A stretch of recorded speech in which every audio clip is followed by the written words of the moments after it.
Okay, the frown lines here. These frown lines are developed by repeated movements and contracture of the corrugator muscle. This is an area that actually has very good, very high satisfaction rates from patients, because once this muscle is injected and once this muscle is anesthetized, the area will spread out, and in a few months, more if you use this treatment once, 2, 3 times a year, for sure all this area will relax and the patient will not look worried anymore.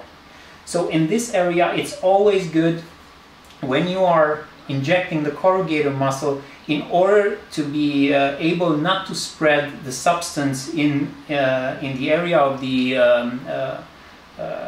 ocular muscles. It is very good to ask the patient to frown a little bit, and then you will feel between your index and your thumb, you will feel the belly of the muscle, and then you can go in with the needle always deep, because the corrugator, this is the area where the corrugator is inserted, so you always go deep with the needle inside.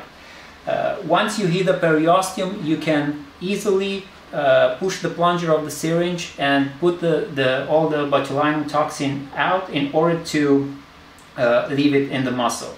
The other area of the corrugator muscle is, as I told you, we have injected now the belly of the muscle, but now you have to inject the tail of the muscle. How can you recognize the tail of the muscle? It's very easy. You ask the patient again to frown. Please frown. Once she's frowning, you will see some wrinkling. No, frown. Incruntare, incruntare.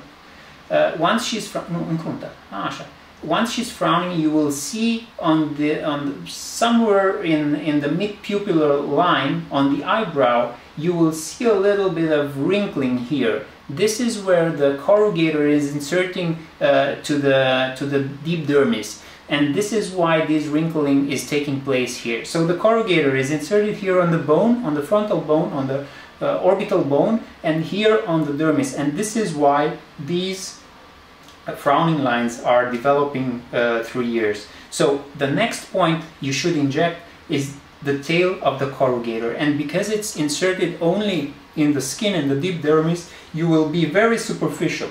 Once again, here you go deep to the periosteum, here you go very superficial, in order to hit only the corrugator and try to leave the orbicularis in place, and always a little bit oriented upwards.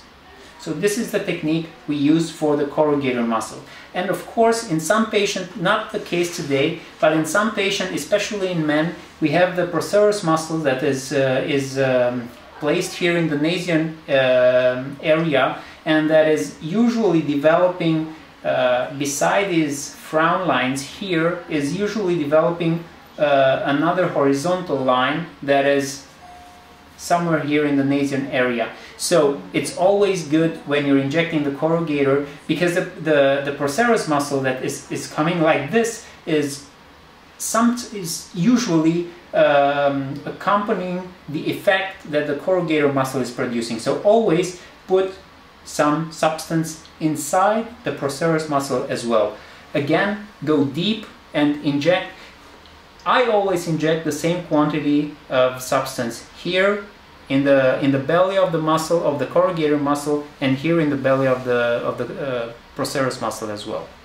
And